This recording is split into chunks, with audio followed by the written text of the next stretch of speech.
حزيلاتو እንዳከደት ከላ ይሄ ምንድነው ይለማ ሴት ነው ወይ ልጅ ይሎም ሐቲቶማ አር ወንድ ነው ይላቶም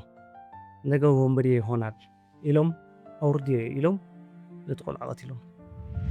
أبي أنا عبيه سومسو والتحابيلو أبي مسوسة أفتحتكن أبي قتيلهم ميت السب تما توقينا ترفنا حمشته ترفنا 9 حمشن موتاتشو زموتي نعباي سهليتو شو قتيلهم من نتنسبيت نتنقشاون شو قتيلهم من ندي حقوسها نعباي كا توقيئن أنا ناشتي سلزنا برانا ودينا حيزنا مسمت كنري أني لنا مسمت أنا أطفيهم قتلوني مم حرق قتلوا من زون كله أطفيهم كدي أبوهم سلزموته نزيهم طفيهم أنا هيك طفيهم إلى أنا دي مريم تبعني رفت أفجزنا خا فيتي خاب جزنا جزءمن هم شاير سا أبو قتيلهم ما ولا حد سبب لان مالتي وبرون وثيهم قدامي كي أبرهت بهال غرغر الله سفها يقتلوا ولا عني شيء أنا را حاوست بهال قالوا بقش حبس مرعات نرا قتيلهم ما كابوسيهم دا زماي تسفايتكو معلوم ودم كفلاي زبهال ودحو بنات سابان رزمسه شرحتني عقان نرون مسؤو نجاي زبهال زم سوعات سدرا زم عذقي قتيلهم ما كابو مسقتلوهم وسيهم دا مدينة عليما باقرزير زبهال قتيل هنا هذه قشي ثلاثي نعم قتيلهم وقرم صالح قداز بارك الله أوصيلهم قتيلهم كابن العلين هذا موصيهم سنة هذا مسوسو حبيت خلي حبهم نزون قلعو مسكفتو مسرحتينيو قتيلهم سندي زودش عو نابلت حدارية نابلت قتيلهم وقرنا بي حليفهم كم فرشعة يا تولي سبلز الله تخا سبعايا قتيلهم أبي زكتا زبالو حيما ما قذا له قتيلهم مريم تبهال نرا ربعي رأسا نرسطور كمان نرا قتيلهم نديلت يسسون هو بلمن هذا عبايو أنا مش وصلنا نجزاي كيد مالتي ولدي مس قاسو مس عسرت سلسة خبتن سلسة دبون أو تزحج حمري مالتي كابون دا أو أنا بتجزا تمليسه حجتهم كاقليلومي أبويك أتيلوم رجي كاتا جزانا نمنتاي دليوما جمد يبتقوا جمد كابزي نابزي نيرا نعاها بتقوا مالتي إرترا بس إلى زمسات هاجر يكونتن إذا كله قفعتها تحليفها 5 زمسات زمس ولدو تمرتي مالتي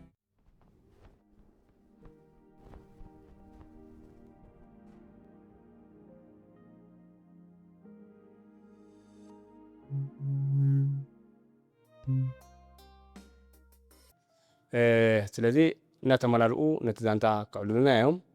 እቲ ዛንታ ኣዝዩ ገፊሕ እዩ ከምዚ ዝበልኩኹም ኣዝዩ ባሕሪ እዩ ግን ካብ ባሕሪ ብጨልፋ በብእዋኑ ከምዚ እንዳገበና ክንስንድ ኢና ማለት እዩ ሙሉእ ሽምክን ኣደይ ሽምኪ ሽመይዶ ተኸአ መሓሪ ይበሃል ኣዴት ከዓ መፅኦም ኣወውፅኦም ንሰብረሽነሞ ዝወፅእ የውፅዎ ዘየውፅዎ ብኸለው ሕርጭ بحق كل دحواوسو رشينمنا ناكل وسيدمنا وطيهم كابو خان بحدش تسرحوا نمعراب راهي كم زي أي سخونن أنا سرفي 700 شعب توقي سرفي خبزي أنا بزي أزاحب ديتا بلا وي أطفئوا من هذا مطفئي سمترد ملسيلو نابزيا زي مسحار من زي أتحك إلى بيتاخيب تعرفنا كابو زلزلو تاري سبت هذا وسيدم ناب حدا بتا العلم نابو وسيدم نايج كابو عند حرب بعدين فد انتي مزي قبروني سب درهو تخبر كابانا شعو درهو تخبر كابانا زمدك شعو بعين خن زرعخنهم كنده هوتي حليفو شعو دو 100 سب تما توقينا ترفنا حمشتي ترفنا 195 موتات شو زموتيو ترفنا سعيبو أنا ناهم بر سعيبو تشعر وقوة سعيب أمي تقوت ما يتسب أنا قلنا هو اللهم يتشم كتصوي على عدل رهيبكن يه كتعللالو كتزاربالو عدل رهيبكن وأول تاكن على نايزيهم زيهم زي إلا لما يكون ኣብቲ ዕለት እቲ ኣብቲ ዝተገበረ ገፍዒ ኣይነበርኩን ግን ብዕለት 20 ሰነ 1967 ናብዚ ዓዲ ክፋእ እዮም ገይሮም ጎስጎስ ሙሉእ ዓዲ ገዛ ገዛ ነበሩ እሳይ ገይሮም ጎስጓስ ካይዱ ግፋ ገይሮም እጂ ኣነ ሽዑ ተምሃራይ ኣይነረ ኣብ ገዛ ደቂሰ ፀኒሐዮም ልክዕ በታ ሕጂ ዝቆተብላ በኣይ መፅኦም ብታሕቲ መደበር ብምድናርም ብታሕቲ ገይሮም እንዳፈተሽ መሰንሾ ንዓይ ኣብ ደቂሰ ፀኒሐዮም ኣተሲኦምኒ ድሓር እንዳፀፍኡ ተሲኢሎም ኣተሲኦም መፅሓፍቲ ነይሩ ከዓ ናተይ ኮነ ሓወይ ነበረ ቀዳጀሞ ኣይተቕደድዎ ኢሎም እንደገና ሃሪሞምኒ ድሕሩ ግን ሓንቲ ጀሪካን ረኺቦም ወረዲ ማይ ሓወይ ነደይ ሰተተለ እያ እዚኣ ሕጂ ናይ ናትና ኣነ መስርጂ ረኺብና ኣልዮም ጀባን ሻዕብያንሲ ብሓንሳብ ስሙር ግንባር ገይሩ ኣብዛ ክሳድ ሓቢ ፀሊም ኣብ ሳይ ኣጥቂዖሞም ነይሮም ምዉትን ቁስሉን ገይሮምሎም ሕጂ ካብኣ ዛምፃ እዛ መስርጂ ኣለና ኢሎም ሽዑ ንዓይ እንዳሃረሙ ኣውሪዶምኒ ኣኪቦምና ካብኣ ተወልደ ባይረጋብ ዝበሃል ነይሩ ንዑን ካብ ገዛ ምፅኦሞ ኪዳነ በረኻ ዝበሃል ከዓ ከራ ይሰርሕ ነይሩ ከራር ወይን በዲ የልዮም ሰለስትና ኣብዛ ናይ ሃዳሙ ኣኪቦምና ካብኡ ግን እንዳኣኮብ እዚ ሕጂ ባንኪ ተሰርሑ ዘሎ ትሕቲ ዘሎ ገዛውቲ ኣይተሰርሐን ነይሩ ልዕሊ 100 ገለ ንኮ ሰብ ኣብኡ ኣኪቦምና ኣብኡ ምስ ኣኮብና ድሕሩ ሓደ ንዓይ ሓላፊ እዩ ካብዞም ኩሎም ሰብ እናንተ ናና ውጣ ሂደ ወደ ቤት ሂዱ ከምዛ ኢሉ ሲኒ ኣቶ ያነ ዝፈልጦ ነገር ኣይፈልጠን እትይቆ ግን ካብዞም ኩሎም እዚ ንዓይ ና ውጣ ኢሉ ኣውፂኒ ድሓር ምስ ወፃኹ ጀሪካን ኣላተ ከመን ሃይተዮም ሽዑ ንመስካፍ ኣቅልኒ ውጣ ያልኩ ሂወትን ኣታድርን ደደብ ኢሉ ፀሪፉ እንደገና ካልኣይ ፀፊዑ ኣነ እውን ጌጋይ ተኣሪመ መሊኦ ንገዛይ ከደ ድሓር ገዛይ ምስ ከትኩ ኣብ ገዛኻ ህዝቢ ተኣኪቡ ፀኒሑ ብድሕሩ እቲ ዋጭዋጭ ዝነበረ ናብ ዕልልታ ተቐይሩ ድሓር ኩሉ ምስ ተረጋግአ ዞማይ መፅኡ ሽዑ ነደይ ምሳይ ዶ ክወስዶ ፊፃ ቁሩብ ንዓዱ ክወስዶ ኢሉ ኣነ ንዓይ ዞማይ መፅኡ እንተገረም ተኸይድ ምሳይል ሃራ ኢለ ኣማቶ ክወፅእ ዕድል ደሊ ኣለዎ ናይ ኣደይ ግን ቁሩብ ፍርሓት ነይሩ ኣደይ ከዓ ኪትሓኒና ኣብኡ ፀናሕላትን ኣነ ተገረም መፅኡ እዚኣ ማስያ ዕለት 20 ሰነ 1967 ማለት እዩ እዚ እንታይ እዚ ናይ ዓደ ዝገበሮ ገሕበ ግን ብመደብ እዩ ኣነ ብመደብ ማዕቱ ከመሓባር መፅኦም ብመሓባር መፅኦም ካብ ዘኩሉ ዓደ ፈትሾማ ድሕሩኻ ብሓምለ ብግዝ 26 እንታይ ብዕለት 4 ማለት እዩ ዕለት 4 ዝኹን ዘሎ ብፈረንጂ 1967 መፅኦም ነዚ ህዝቢ ረሺኖሞ ህዝቢ እንታይ ዘይኮኑ ዋላ እንስሳ ይገደፉ ቆልዓ ይገደፉ ከልቢ ይገደፉ ኣድጊ ይገደፉ ብሙሉ እዮም ገዛ ገዛ መፅኦም ረሺኖሞ ኣብቲ ሰዓት ግን ትምዚ ዝተቆተሉ ሽማግለታት ህፃውንቲ ኣንሽቲ እዮም ብኤርትራውነቶም እዮም ተቐቲሎም እምበር ወታደር ኣይነበሩን ዕጡቃት ኣይነበሩን ኩሎም ሲቪል እዮም ነይሮም ብሽም ኤርትራውነቶም ግን ተረሺኖም ሃራይ ሰብ ረሸኒ ተን እንስሳ ኸ ኣድጊ በቕሊ እዚኦም ኩሉ በቕሊ ብምንታይ ተረሺነን ካ ተበልካ ምፅን ሰብ ከም ኤርትራውያን ከም ሰብ ተቆፂሮም ንብረት ናይ ኤርትራ ተባሂልካ ንሰም ከዓ ልዕሊ 1000 ኮይነ ሽዑ ተረሺነን ኣጣለን ገለ መልአን ዝተረሸኑ ደቂ ከተማ ዓድታት እዚኦም ከባቢያ ደቂ ትኾኑ ኣሉ ተገራ ኣሎ ኩሉ ከባቢ ሽዑ ተረሺኑ ኣነ ግን እንታይ ኣብታ ግዜ እቲኣ ስለዘይነበርኩ ኣደይ ኣትነገረኒ ኣደይ ግን ነበይ ምስ ቀተልዎ ገዛ ካክዮም ኣበይ ነሽዑ ዝሓወይና ኣሎ ክገልፀልኩም ሽዑ ኣብታ ሽኦ እንታ ዝነበረ ባዕሉ ምስ ኣብታ ገዛ ዝነበረ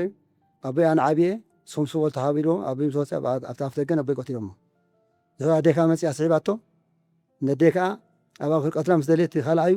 ትግርኛ ተዛረብትን ኩሉ ብትግርኛ ምዛረቡ ግደፋእ ሰብኣይ ቀትሪካ ላ እንተገበርካ ኣድሕና ኢሉ ኣድሒንዋ ካልኣይ ግዜ ከዓ መፅኡ ቀትላ ምስ መፅኻ ካልኣይ ግዜ እውን ተቃሊሱላ ክልቶም ብትግርኛ ምዛረቡ ኣዲ ዝበለትን እያ ቃል በቓላ ኣብ ሳልሳይ ግዜ ከይፀንት ሰብ ተሃበ ካብዚኣ ታልያ ኣነ ኣይተነክም ሰላ ኣደይ ናብ ሓደ ቦታ ተሃቢኣ ድሕሪ ሳልሳይ ግዜ መፅኡ ኣደይ ምስ ኣና ኣሱር ፅኒሑ ኣድጊ ተኣስረ ፅኒሑ ኣድጊ ቀቲልዎ ድሕሪ ካብቲ ኣድጊ ኮይኑ ኣብታ ህድሞ መፅኡ እዚኣቶም ናሉ ኣብኣ ሕጂ ኣፅቂጦም ነታ ህድሞ ከይዱ ከላሽን ገይሩ ተኪሱላ እዚኦም ድምፂ ይሃቡ ድምፆም ስለ ዝሓቡ ድሒኖም ንሱ ነታ ገዛ ገዲፎ ኸይዱ ስለዚ ኣነ ካብዚኣ እታ ታሪክ ፈጥ ብዝያዳ ግን እዛ ሓዊ ክገልፃ ይኽእል ማለት እታ ኣብታ እዋን ኣብታ ግዳይታ ስለ ዝነበረ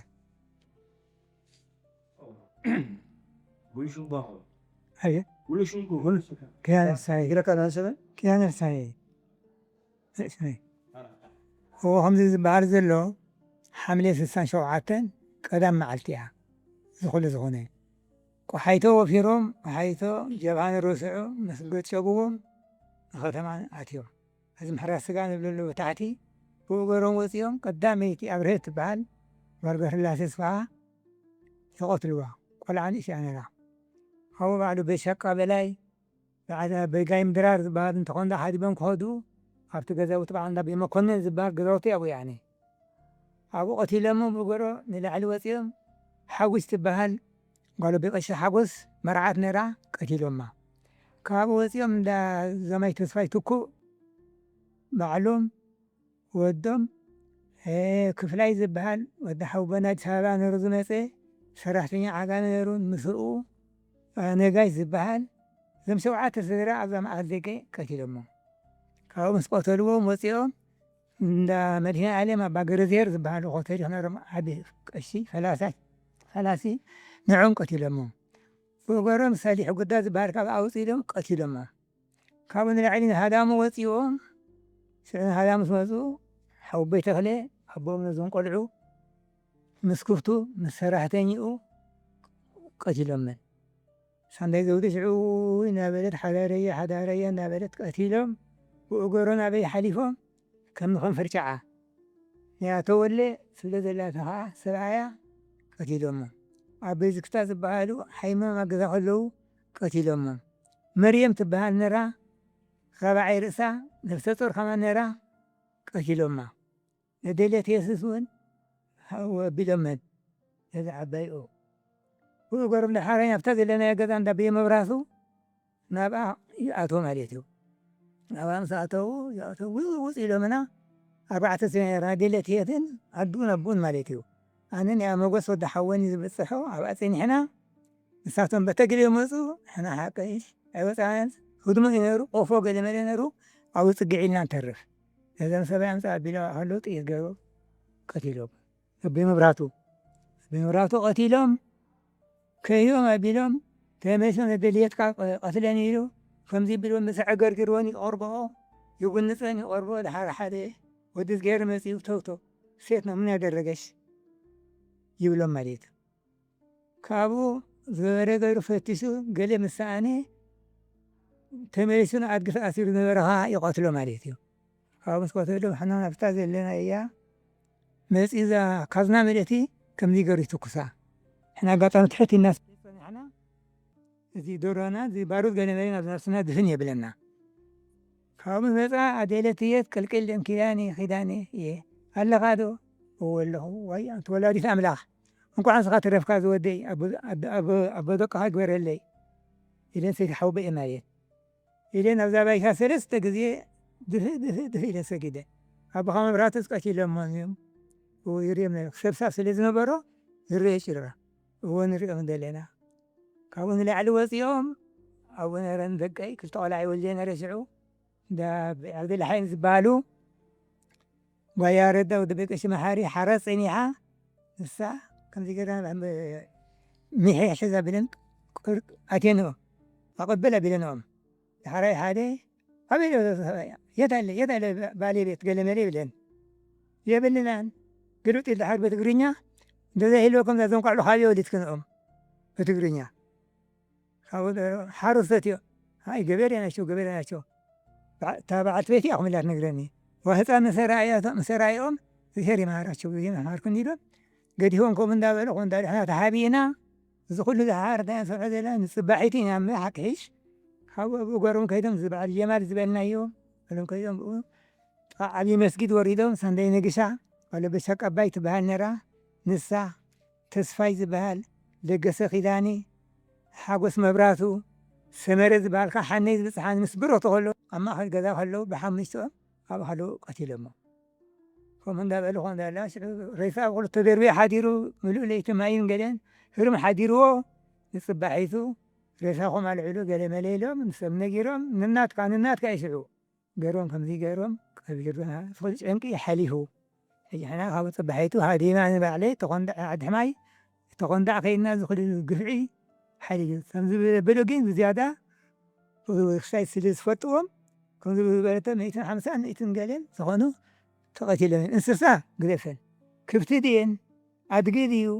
ብዕራይ ድዩ ዋላ ደርሆ ይገደፉን ገዛውቲ ቃፂሎም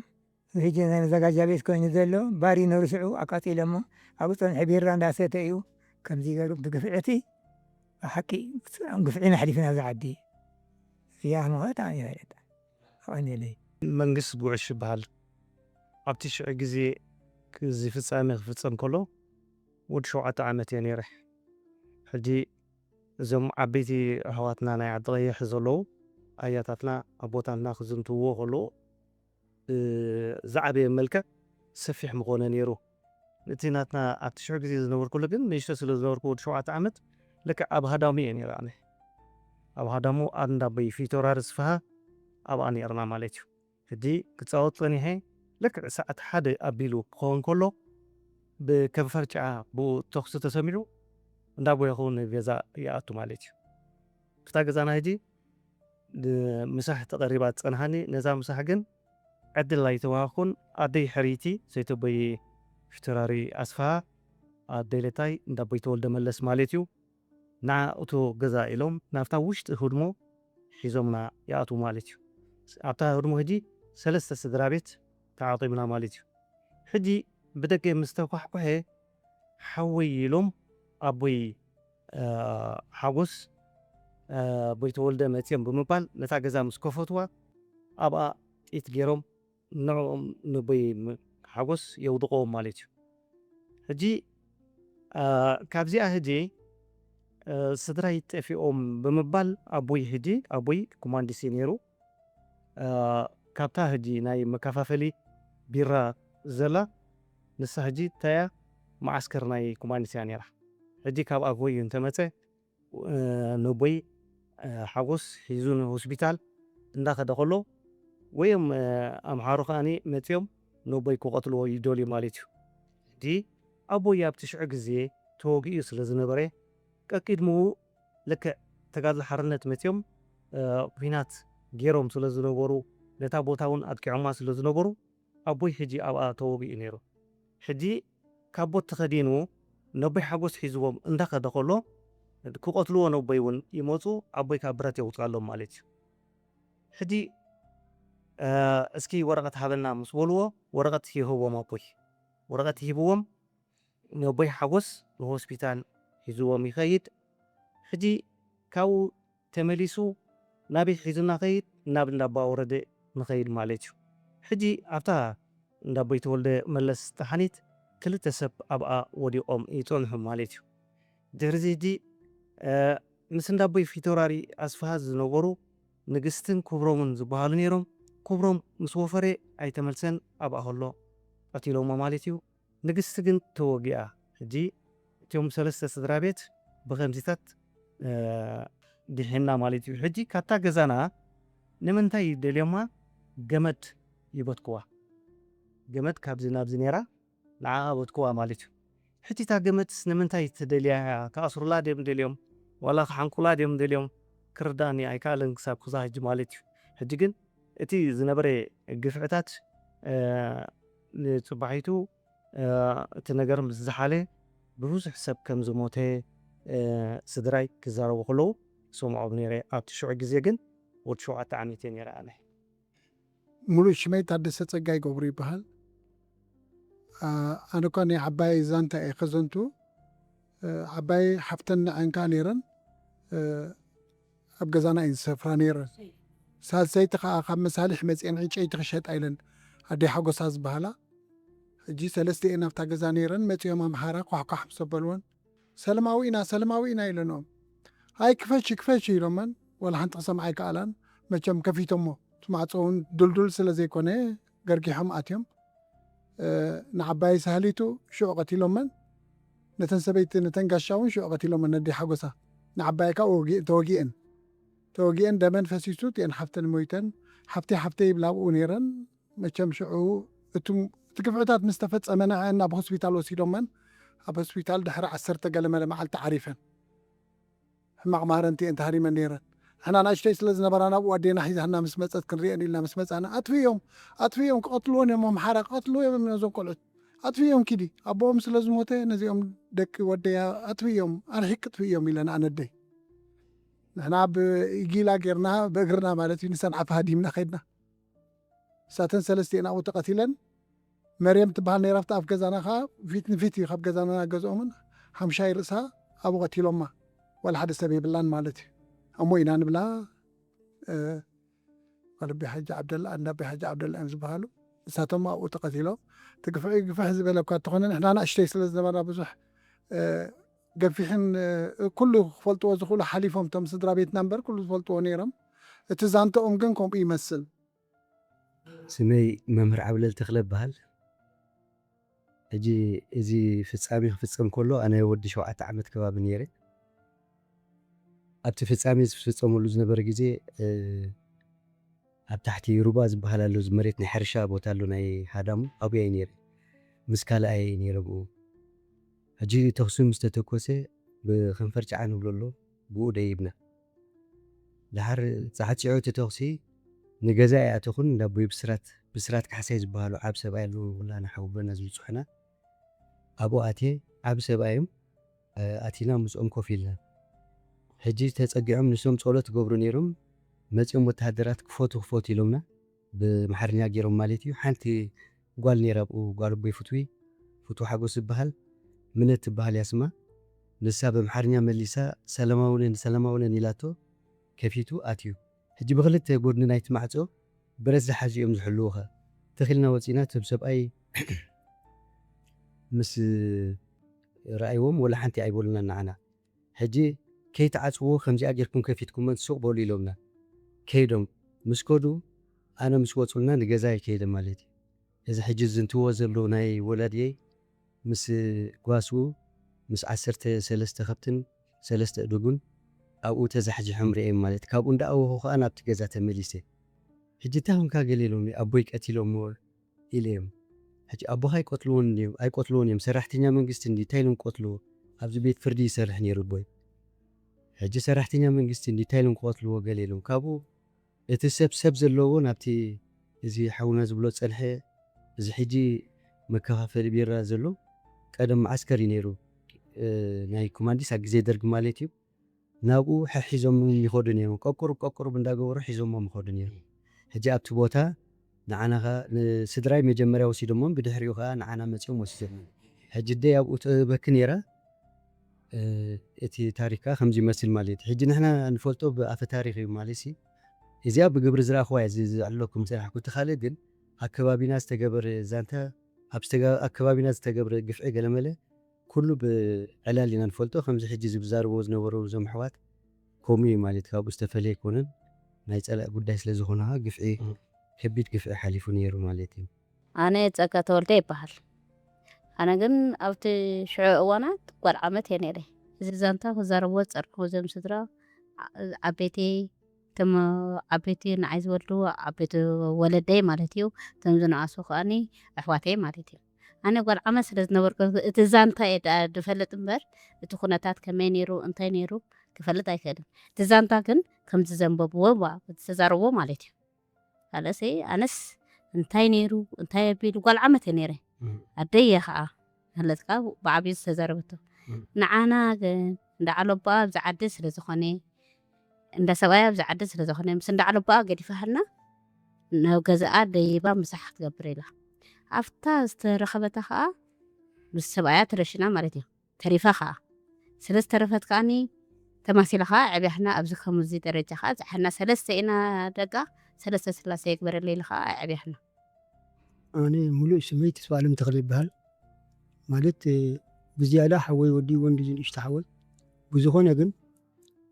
ኣቦይ ልክዕ ስራሕኛ መንግስቲ ነይሩ ስራሕኛ መንግስቲ ክነብር ከሎ ኣብ ገዛ ብሓንሰባ ነርና ንዓይ ይፈልጡኒ ስለ ዝኾኑ ስለ ዝረኣዩኒ ሓንቲ ይብሉኒ ምስኹም ከይትወፁ ኣነ ባዕለይ ክፍኽቶም እየ ኢሉ ገዛ ውፅእ ማዕፆ ፈኺቱ ምስ ወፀ እታ ማዕፆ ተፈኺታ ብድሕሪኡ ምስ ወፅእ ልክ ዓባእ ከሎ ከምዚኣ ምስ ኣበለሎም ኣኽሎ ተቕሊቦም ገድፎ ተቕሊቦም ምስ ገደፎ እቲ ጓሳ ናህና ነበረ ጽጋዕ ኢሉ ከብዚሉ እቱ ኢለ ሓደ ኣብኣ ከሎ ኣልጊቡ ገድፈሉ ንሱ እውን ኣብኣ ከሎ ኣብታ መንደቕ ይጽጋዕ ብድሕሪኡ ነዘን ክብቲ ልክዕ 15 ክብትን 3 ኣድጉን ነይረን እተን 14 3 ኣድጉን ኣብኣ ይሞታ እታ ሓንቲ ምራኽ ዝክዕ እንዳባዕ ምብራህቱ ሓዲማ ትወፅእ ኣብታ እንዳባዕ ምብራህቱ ኣብ ገዝኦም ኣብኣ ኸን ተቐሊቦም ገድፈዋ ማለት እዩ ካብኡ እዞም ተወዲኦም ኢሉ ተወዲኦም ምስ በለ ሓደ ልክዕ ተኸልቂሉ ኣለዉ ይብል ኣለዉ ምስ በለ ልክዕ እንታ ማዕጾ ጢት ገይሩ ምስ ሃረማ ስድራ ብኡ ነርና ብዘካ ክልቲኦም ኣሕዋተይ እዚ መምህርን ሓደን ነይሮም ስዩምን ኣይነበሩን ሕጂ ቀጥታ እንታ ማዕጾ ጢት ገይሮም ምስ ሃረማ ተወዲኦም እዮም ኢሉ ይወፅእ ይኸይድ ንሕና ልክዕ ኣብታ ውሽጢ ኣጠ ኮይንና ካብኡ ኣውያት ኮይኑ ደገ ውፅእ እንተበልና ኣቦይ ኣብኣ ተዘርጊሑ እተን ክብቲ ተዘርጊሐን ሸቃላይ እቲ ጓሳ ተዘርጊሑ ንሕና ዋላ ንጭ በርበር ሲልና ኢና ሃዲምና ማለት እዩ ካብኡ ናብታ እንዳ ኮማንዲስ ከድና ኮማንዲስ ንባዕሎም እውን ጨኒቕዎም ነይሩ ምክንያቱ ኣብታ ግዜ እቲኣ ክገብርዋ ዝኽእሉ ምክንያት ወላ ሓንቲ ነበረቶም ንዕኦም ንስፍረቶም ከለዉ ዘልገብሎም ሰባት ነይሮም ዘቆተልዎም ሰባት ነይሩ ሕጂ ከማ ስለ ዝኾነት ናብታ እንዳ ኮማንዲስ ሃዲምና ኣብታ እንዳ ኮማንዲስ ብዝኾነ ብታ ውሽጢ ገዛ ምስኣተና ድሒና ወፅና ማለት እዩ ረኻብ ከም ንኣሽቱ ኮይና ንሰምዖ ንሕና ሓጂና ኣዝና ንኣሽቱ ኢና ዓንጾ ንማዕጾ ዝበሃል ኣሎ ኣብ ገለ ግንባር ሰዓሩ ወይ ከዓ ድፍኡ እሞ ነቲ ሰላማዊ ህዝቢ መፅኦም ግዳይ ይገብርዎ ሃይለስላሴ ባዕሉ እቲ እዋንቲ መሬታ እምበር ህዝቢ ኣይድልየኒ ዝብል ጭርሖ ነይርዎ እታ ቀንዲ ዕላማ ሕጂ ንሳቶም እዚ ዕላማ እዚ ተከትሎም ድሕሪ ዝመፁ ስርዓታት ካብ ናይ ደርጊ እቲ ዕላማ ናይ ሃይለስላሴ ተኸቲሎም ይመፁ እዮም ስለዚ እቲ ዕላምኦም ንህዝቢ ኤርትራ ኣንፂፍካ እታ መሬት ጥራይ ንምሓዝ እያ ቀንዲ ናይ ህዝቢ ኣይግድሶምን ናይ እንስሳ ይግድሶምን እንስሳ ምስ ህዝቢ ቆፂሮም እዮም ዘጥፍዎ ነይሮም ዓሳ ምጥፋእ ማይ ምጥፋእ ከም ዝበሃል ምንፃፍ ዝበሃል እሱ ከዓ ንህዝቢ ኤርትራ ኣጥቢቓ እታ መሬታ ንምርካብ እያ ቀንዲ ዕላማ ተኻነ መበገሲ እውን ወፊሮም ከም ዝበልካ ሓይቶም ወፊሮም ነብዚ ዓርስ ዝበሃል ኣሎ ወፊሮም እቲ ዝወፈሮ ግን በዚ ጀብሃ ተዋጊኦም ህዝቢ ብክልቲኡ ይዋግኡ ነይሮም ጀብሃ ግን ሓይሊ ነይሩ ክዋግኡ ዕላማ ዝተዘርሎም ምስኦም ተዋግኡ እቲ መደብ ግን ህዝቢ ምጥፋእ እዩ እቲ ዕላማ ከምታ ቀዲመ ዝበልኩ ብሰነ መፅኦም ስለ ተዓዲ ዝፈተሽዋ ነዚ ህዝቢ ከተማ ኣጥናሒ ከባቢያን ብሓፈሻ በቲ ዝነበረ ሰዓት ወንበዴ ዝበሃል ነይሩ ህፃን ይኹን ሰበይቲ ይኹን ኣስራን ክርስቲያን ኩሉ ወንበዴ እዮም ዝበልዎ ስለዚ ወንበዴ እዚ ክጠፍእ ኣለዎ ዝብል ዕላማ እዩ ብኡ ተበጊሶ እዮም ኣጥፊኦም ወመሸም በቃ ታይም እቲ ዝነበረ ሰዓት በቃ ገሃነብ እሳት እዩ በልሓን ኢልካ ትቆፅሮ ይትኽእልና እቲ ዝተገበረ ገፍዕ እዚ ብሰብ ይገብሩለካ ይፅበዮም ሰባት እዮም እዚኦም በርኣይ ስላሴ ተፈጠሩ እዮም እቶም ዝቐትሉ ነበሩ ንኸምኦም ዝኣምሰለ ሰብ ከምዚ ጌርካ ክትቀትል ግፍዒ ክትፍፅም ኣብ ዓረት ኣብ ዓረት ዝደቀሰ ሰብ ከመን ንኽመውት ዝህሎ ነበረ እዩ ዝቐተልዎም ክመውት ኢሉ ንሰትሩ ኣድማ ዘለዎ ኣብኣ ነበረ ክሰሙ እዚ ጭካኔ በርበራዊ ጭካኔ በቃ እታ መግለፂ ዘለዎ ኮይኑ ይስማዓና እዚ ሕጂ ቅድሚ ናይ ዓዲ ቀይሕ ፍፃሜ ዝተፈፀመሉ ፍፃሜታት ልክዕ ኣብ ሩባ ኣባ ሰለማ ዝበሃል ኣሎ እዚ ልክዕ እውን ነቲ ሰላማዊ ህዝቢ ኣብኡ ዝፀንሖም ብብዝሒ ቀቲሎሞ ማለት እዩ ሕጂ ነዚ ኩሉ እዚ ምስ ኣበሉ እቶም ሰባት ሕጂ ክስቶም ክብሎም ኣይክእልን እየ ንዕኦም ዝያዳ ዝፈልጡ ደቂ ዓዲ ኣለዎ ማለት እዩ ካብኡ ነጀው ሕጂ ተበጊሶም ማለት እዩ ሕጂ ሽዑ ኣብ 1974 ኣቢሉ እዩ ፍፃሜ እዚ ናይ ዓዲ ቀይሕ ካኒ ኣብ 1975 ማለት እዩ ሕጂ ኣብቲ ሽዑ ግዜ ለይቲ ተጋድሎ ሓርነት መጥቃዕትታት ስሕት ኢሎም ይገብሩ ነይሮም እዮም ሕጂ ሓደ ክልተ ግዜ ኹም መጥቃዕቲ ምስ ገበሩ ሕጂ ኣብዚ ሕጂ እንታይ እዩ እቲ ሓይቲ ናይ ተጋድሎ ሓርነት ኩሉ ይርእይዎ ኣለዎ ሕጂ እዚ ልክዕ ብቆሓይቶ እውን ከምዚ ሓወይ ክብሎ ፀንሐ ወፍታት ይካየድ ነይሩ ኣብዚታት እውን ብዙሕ ክሳራታት የጋጥም ስለ ዝነበረ ሕጂ ነዚ መፂኦም ልክዕ ብዙሕ መቕተልትን ብዙሕ ተኣሽሙን ኣቢሎም ድሕሪ እዚ ሕጂ ካብዚ ናብ ኣውሁነ ብምኻድ ድሕሪ ፍፃመ ናይዚ ዓዲ ማለት እዩ ነውሁነ ከይዶም ከዓኒ ኣብኡ ሰብኣይ ሰበይቲ ብዙሕ ቀቲሎም ማለት እዩ ሕጂ ሓደ ካብዚ ሕጂ ኣብ ሓቦይ 6 ጥይት ተኩሶምሎ እተን 3 ኣብ ነብሶም ኣትየን እተን 3 ከዓ ተኣሽምቢለን ግን ብሂወት ተሪፎም ማለት እዩ። ሕጂ ካብዚኣ 2 ፖታተይ ነይሮም እዚኦም ሕጂ ክልቲኦም ሃዲሞም ኸዱ ሓደ ጥዕልና ስለዘይደበሮ ኣግራብ ስለ ዝነበረ ኣብቲ ሽዑ ግዜ ኣብቲ ገረብ ተሓቢኡ ዝተርፍ ማለት እዩ። ሕጂ ንሓደ ንሃይለ ስላሴ ሓዉ ኮማንዲስ ነይሩ ንሱ ሬሳ ሒዙ ምስ መፀ ልክዕ ነቲ ወታደር ነቲ ኮማንዲስ ንዕኡ ኣብዛ ቦታ እዚኣ ቀቲሎሞ ኢሉ እውን ኣኮይ ኣርእየኒ ማለት እዩ። ኣነ ከዓ ከምዚ ኣይለ ድሒነ ንዕኡ ምስ ረኸቡ ልክዕ ነታ ነገር ግንትል ኢሎም ናብ ዓዲ ተመሊሶም ሕጂ ኣብቲ ዓዲ እውን ብዙሕ ሽኹ ኣብ 1975 ማለት እዩ ብብዝሒ ኣብኡን ቀቲሎም እዮም ማለት እዩ። ሕጂ ነዚኦም እንድሕራ ንምርግጋፅ ተደልዩ ነቶም ኣብኡ ዝነበሩ ሰባት ኣለዉ ዋላ ኣብዚ እውን ተቐማጦ ኣለዉ ኩሎም እውን ፅሒፎም ከምፅዎሙ ይኽእሉ ማለት እዩ። ስለዚ ብዙሕ ህልቂት ነይሩ ብዙሕ ጥሬት ተቐቲለን እየን በቃ ብብዝሒ ሲ በቃ ታሽመ እዩ። ሕጂ ግን ነዚ ኩሉ ፍፃሜታት እዚ ነቲ ህዝቢ ከርዕዶ ኣይከኣለን ተመሊሱ ጎቢዝና ዓቢና ልክዕ ኣብ ናፅነትካ ተቃሊስና ክሳብ ሕጂ ኣብቲ ቃልሲ ኣለና ማለት እዩ። ቆሓይቶን ዴሞፊሮም ከምዝሎም ይኮኑ ቆሓይቶ መዓት መዓር መዓት ጤል መዓት ሃብቲ እዩ ነይሩ ክዝርፉ ክበልዑ ክቃፀሉ ኢሎም ከይዶም ኣብኡ ፀኒሖም ጀባሕ ውሕዳት ጀባሕ እዮም ፀኒሖም ምስ በበልዎም ወሪዶም ንዓዲ ገዛውቲ ሕሪሮም መፂኦም ከም ዝበልክዋ ሰጉዱ ኣቢሎሞ ንፅባሒቱ ሽዑ ረረሳኹም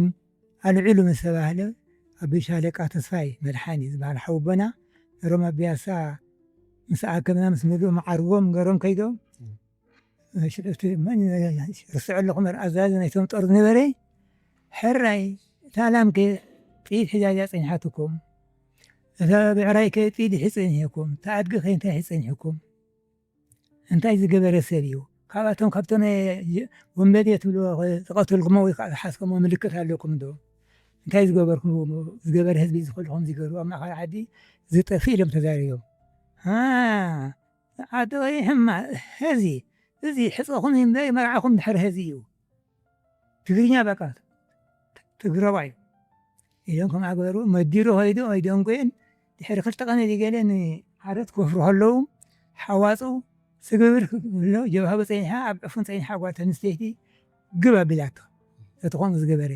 ታሪክ እዚ ብዙሕ ታሪክ ሓሊፉ ኢሎም ማዕርኾም እዚ ሎሞ በሻለቃ ከምኡ ኢሉ ከዓ ንስኻ ሓንፂፅሎም ስለ ዝኾነ ብዙሕ ክሳይ ሓሊፉ ባሃይበሉ ዓሳዓሰይ ንህዝቢ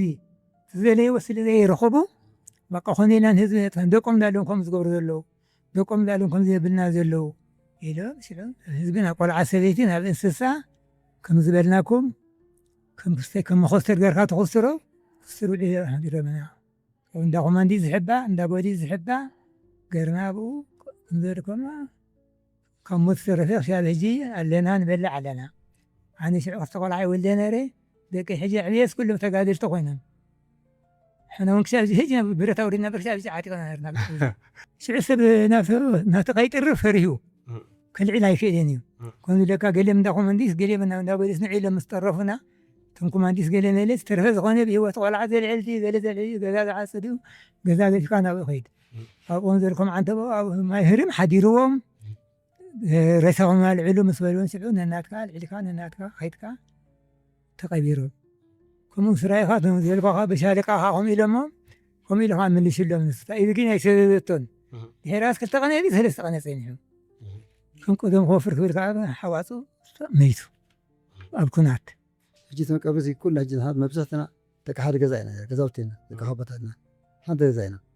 ካብ እናቦ ዝተኽለ ጀሚርካ ዛብዳ ሓቡስ ጓል ሓበይ ዝበልካ ባዕላ እዚ እንዳስፋይትኩ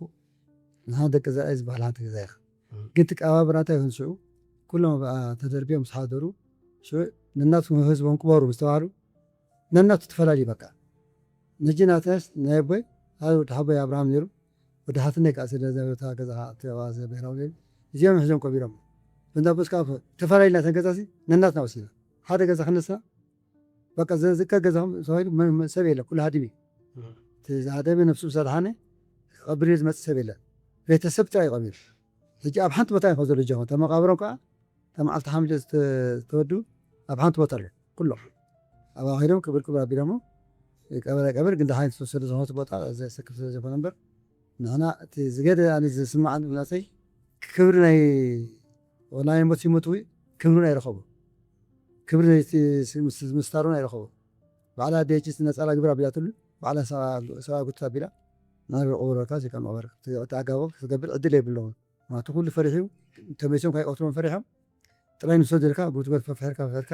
ነናትካ ነናት እዩ ኣቢለ ሰብ እጅስቲ ኣጋባ ኣቀባብራ ዝበልካሲ ክብሪ ኣይነበሮ ክብሪኻ ሆነ ገይሮም ክረኽቦ ፀላኢ ኮነ ኢሉ ስለዘጥፎም ሳይ ስለ ዝኾነ እሱ ብዛዕባ ናይ ቀብሪ እየ ገር ፀልካ ዘለ ብዓዚ ታሪክ ዘለካ ዝኾንካ እዚ ሃገር ከምዚኣ ዝበላ ዝሃወች ሃገር ሲ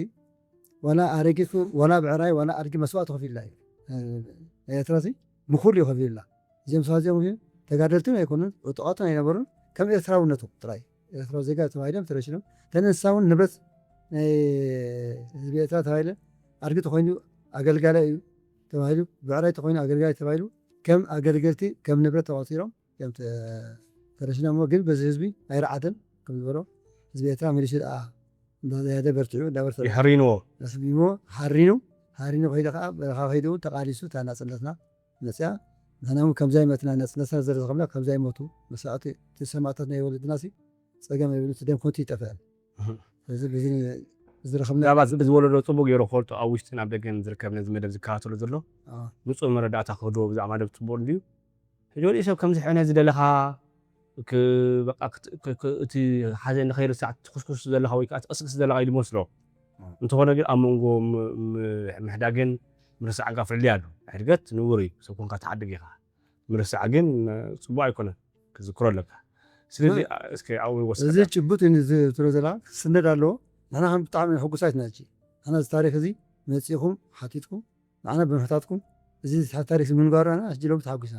ስድራና ከምዛ እዩ ተረሲዑ ኢና ንበራ ታሪክ ዘይምዝገብ ኣነ ኩሉ ሻዕ ንዛረቡ ያ ስምንታይ ዘይምዝገብ ወላ ጥራይ ተጋደልቲ ዝባዝዮም ተጋደልቲ እንዲኦም ሕጂ ብዚኣ ብምምፃእኹም እዚ ታሪክ እዚ ብምዝጋብኩም እዚ ተሪፉ ዘሎ ሰብ ፅባሕ ንጎሆም መፅኡ ካባና ዝያዳ ክወፁ ዝኽእሉ ዝነበሩ ኣለዎም ኣነ ሕጉስ የበዛ ናይ ታሪክ ዚ ኣነ እስከ ከምዚ ዓይነት ግፍዒ ምዝካሩ ምስናዱ ኣገዳስነቱ እንታይ እቲ ኣብቲ ግዜ እቲ ዝተገብረ ግፍዒ ብዘጋጠም ስዕረት እዩ ተፈፂሙ ኢልካ ትግምት ወላ በቲ ዘረባ ክዘረቡ ከሉ ዓበይቲ እውን ንቆሓይቶ ክድይቡ ኢሎም ፈቲኖም ኣቆሓይቶ ክብድ ዝበለ ፅፍዒት ምስ ረኸቦም ግልብጥ ኢሎም እዩ ሰላማዊ ሰብ ኣብኡ ዘሎ ኤርትራዊ እዩ ኣብዚ ዘሎ ኸ ኤርትራዊ ብምባል ዝገበሮ ግፍዒ ኮይኑ ኢኻ ትርዳእ ማለት እዩ ስለዚ እቲ ግፍዒ ኣፈፃፅምኡ ከምዚ ግብረ መልሲ እንታይ ዝበሃል ኣንፀባቕ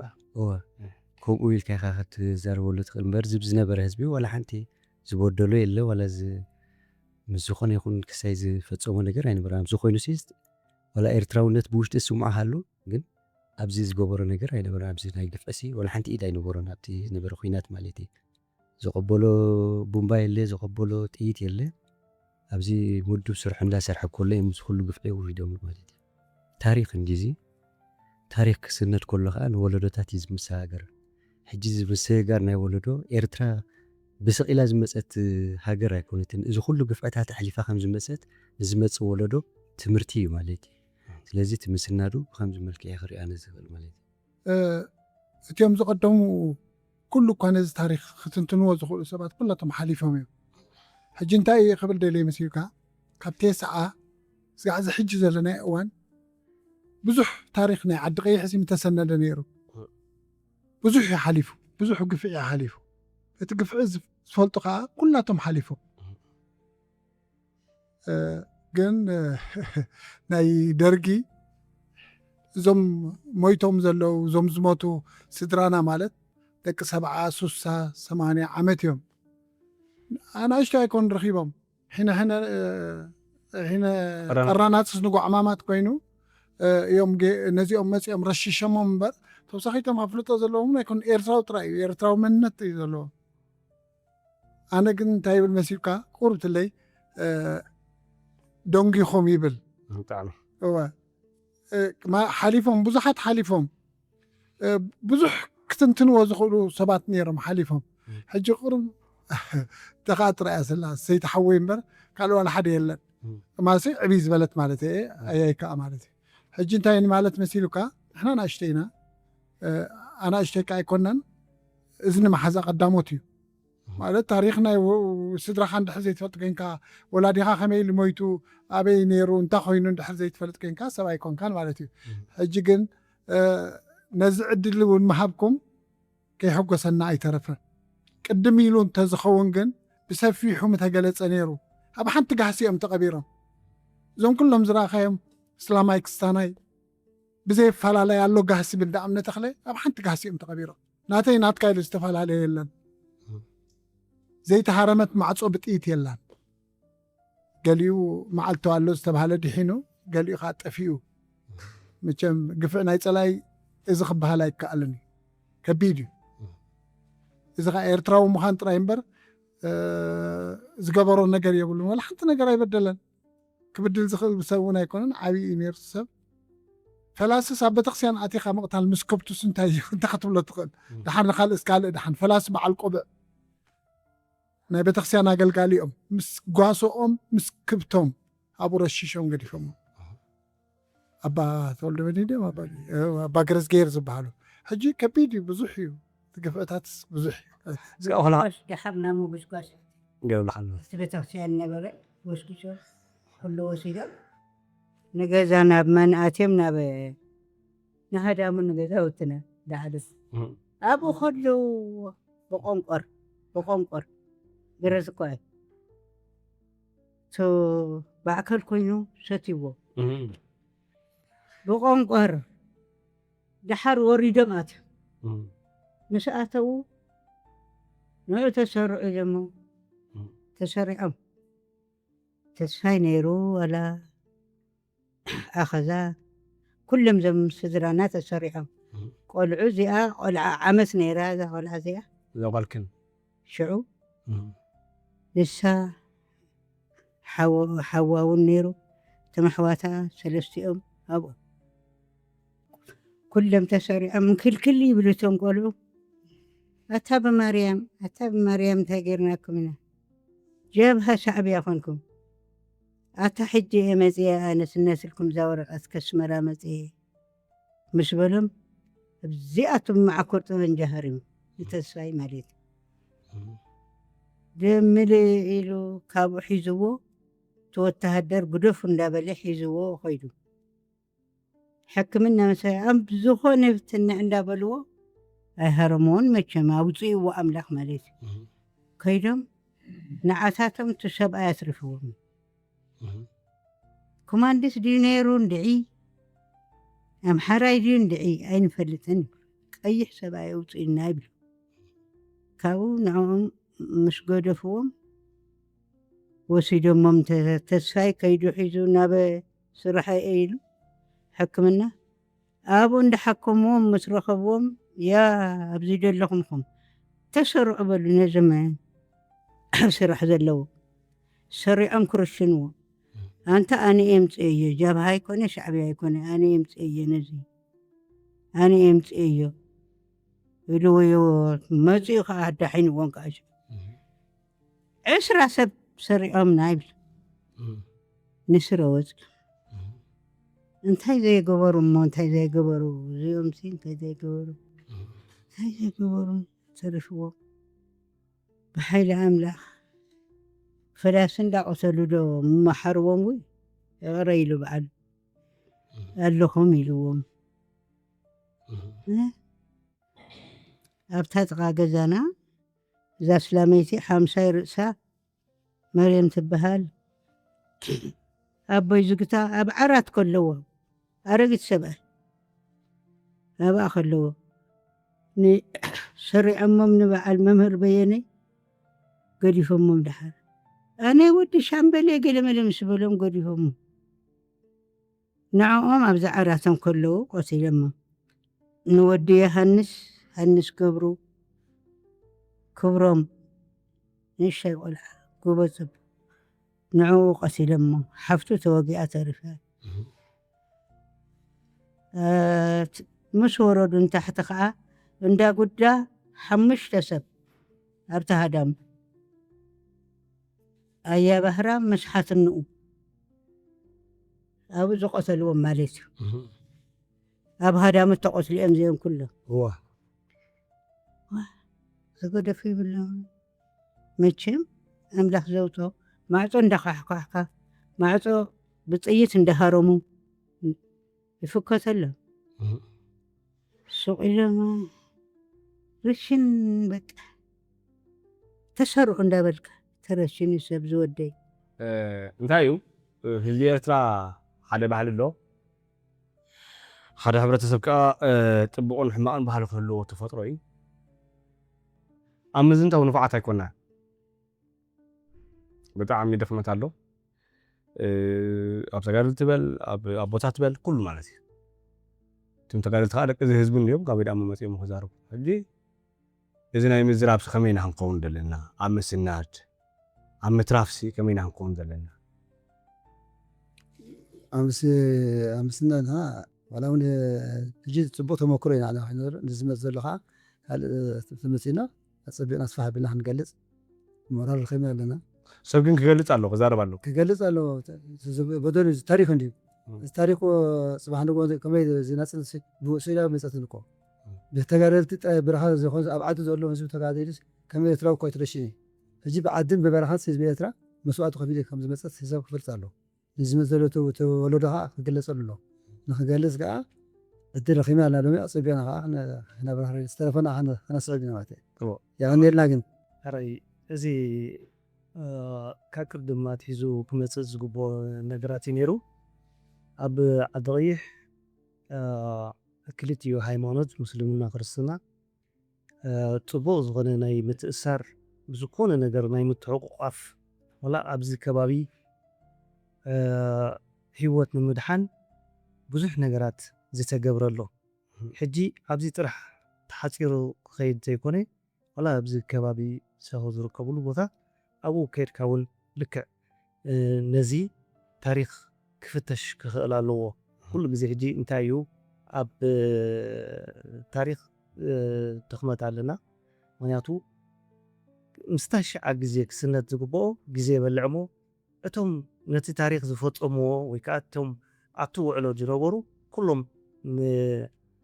ሞት የጋጥም ማለት እዩ እቲ ታሪክ ተታሒዙ ይቕበር ሕጂ እዚ ዘሎ ወለዶ ወላ ሓንቲ ዝፈልጦ ነገራት የለን ሕጂ እዚ ከምዚ እዩ ኢልካ እውን ከተረድኦ ዋላ እንተፈተካ ከቢድ እዩ ምክንያቱ ንሕና ኣነ ሕጂ ባዕለይ ተጋዳላይ እየ ዋላ ሕጂ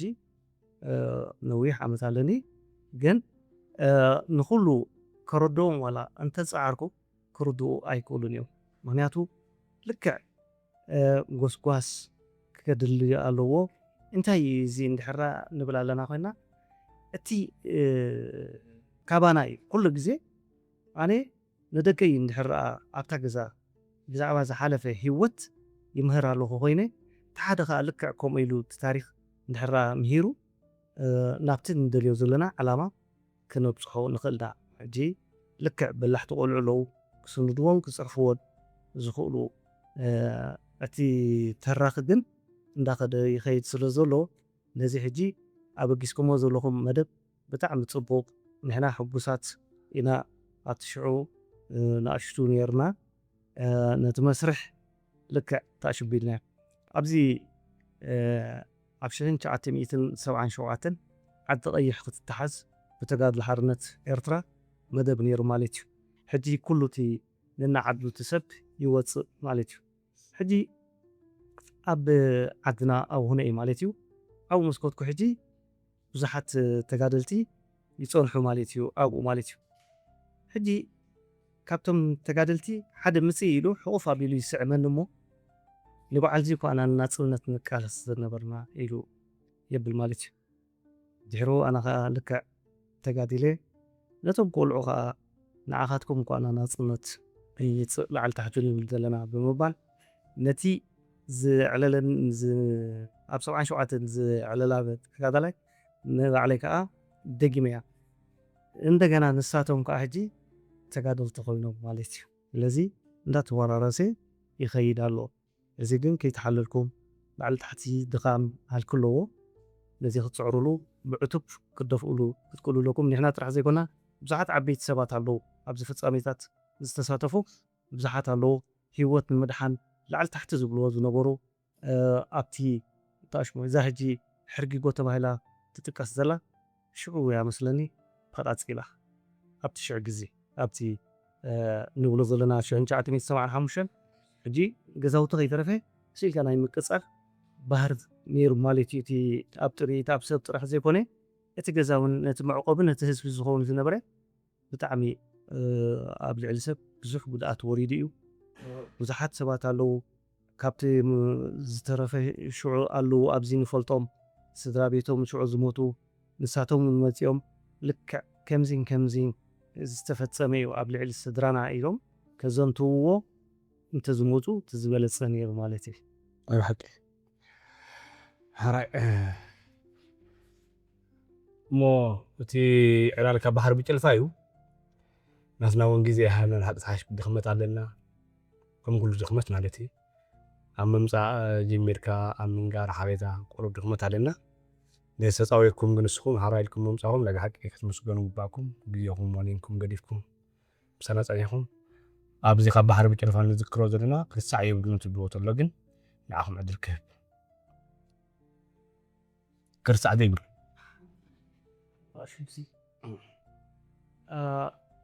ሕጂ ነዚኣ ክዛረበላ ደልየ ዘለኹስ ሓዚላቶ እንዳኸደት ከላ ይሄ ምንድን ነው ኢሎማ ሴት ነው ወይ ልጅ ኢሎም ሓቲቶማ ድሓር ወንድ ነው ኢላቶም ነገ ወንበዴ ይሆናል ኢሎም ኣውርዲ ኢሎም ነቲ ቆልዓ ቀቲሎም ሕጂ መዓር ከምዚታት ፍፃሜታት እዮም ዝፍፅሙ ነይሮም ማለት እዩ ሕጂ እዚ ሕጂ መበገሲ ዳለይ ገይርያ ዘለኹ እምበር ነዛ ሓሳብ እዚኣ መን እያ እንታወይቲ እያ ጓል መን እያ ንዓኻትኩም ምልከት ማለት እዩ ኣብዛ እንታይ እዩ ኣብያተ ተወሳኺ እቲ ወዲ ጓል ኢልካ ወዲ ምዃኑ እንዳርኣዩ ይቆትልዎ ነይሮም ነፍሲ ፆር ተርእየማ ከማን ወንዱ ሊሆን ይችላል ኢሎም ከዓ ንዓም ይቆትልዋ ንታት ኣንስቲ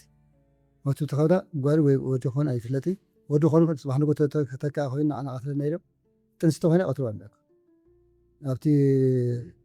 ዝሓዝለቶ ቆልዓ ግን ወዲ ተኮይኑ ይቆትሎ ጓል ተኮይና ግን ይገድፍዋ እዚኣ ትገብር የብላ ተቆልዓ ተኮይናስ ዒላ ሓትያ በላ ክንምርዓው ኢና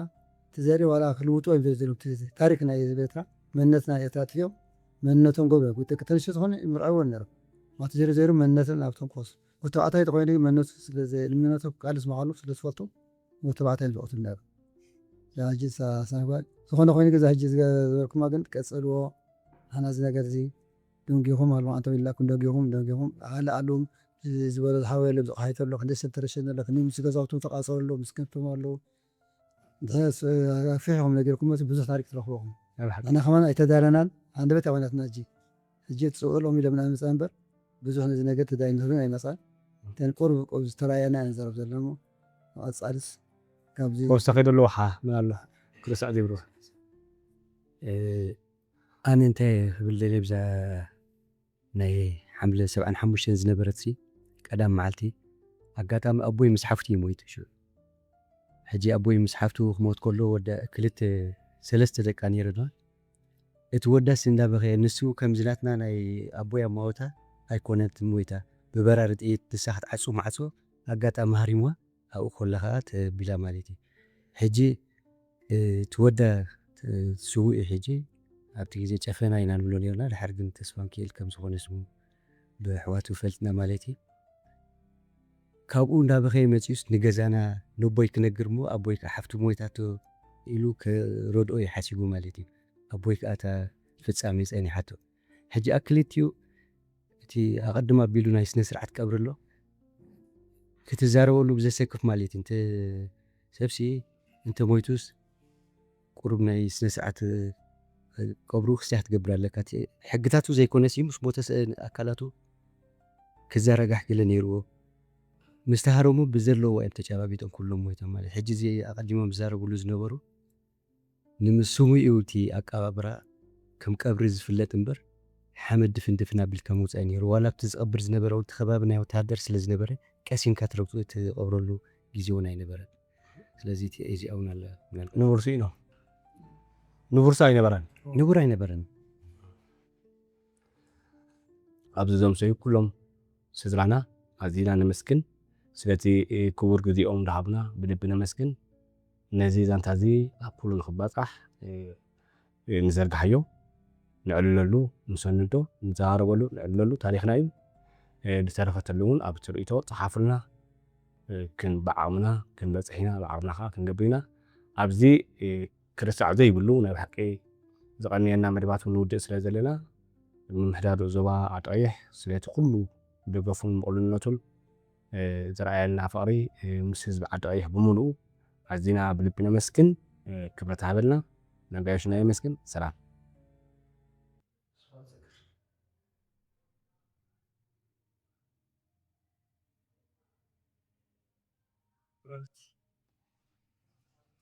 ክብረት ሃበልና